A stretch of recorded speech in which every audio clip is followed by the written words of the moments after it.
Félicitations encore à Hélène, et pour ne pas remettre le prix de l'adaptation sur titrage, j'appelle sur scène notre co-juré Patrice Carré.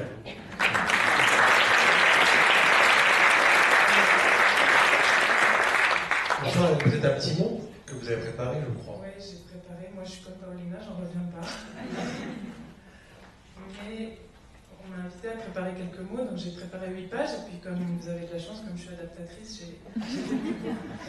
Merci infiniment aux membres du comité. Je me sens vraiment très honorée, très touchée par ce prix.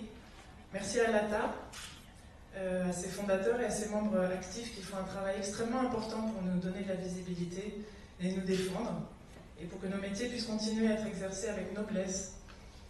Je pense qu'il y a même encore d'autres formes à inventer pour renforcer encore la solidarité entre nous et consolider nos situations professionnelles. Je pense à peut-être des formes de coopératives qu'on pourrait penser à créer pour partager tout ce qu'on a à partager ensemble et nous consolider, et pour œuvrer chacun dans sa spécialité, mais ensemble, en complémentarité. Merci à Full House et Maneki Film, à Didar Doméry, et particulièrement à Lucie Doran-Chabot pour sa confiance et son enthousiasme, pour nous rire à propos du choix du titre de Sortie France, Paulina, parce que je leur ai dit que le titre était intraduisible. Merci à Paulina, cette belle femme qui est investie au cœur d'une intrigue sociale, politique et féministe.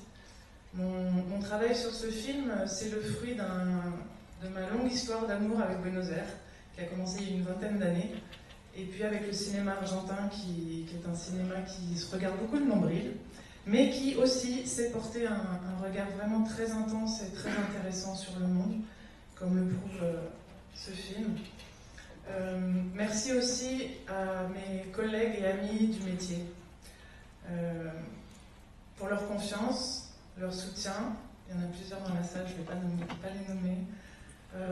Pour leur soutien, pour leur générosité, pour leur humour, pour leur coup de main, bref, pour leur amour qui me nourrit depuis 15 ans maintenant. Et puis ce métier, c'est aussi, vous le savez tous, une fabuleuse aventure humaine. Je l'aime ce métier, vraiment. J'aime ce métier quand une cliente me félicite pour un jeu de mots trouvé par ma copine. Merci Mariette. J'aime ce métier quand une habituée du cinéma commercial à gros budget découvre un film indépendant latino-américain parce qu'on partage le même bureau. J'aime ce métier quand je ris ou que je pleure toute seule derrière mon écran, que je suis traversée par les émotions que mes sous-titres devront ensuite exprimer. Et pour moi, être auteur au service du cinéma, c'est certes être dans l'ombre, mais c'est aussi être porteur de lumière. Non pas pour qu'il n'y ait plus de mystère, mais plutôt pour éloigner les ténèbres.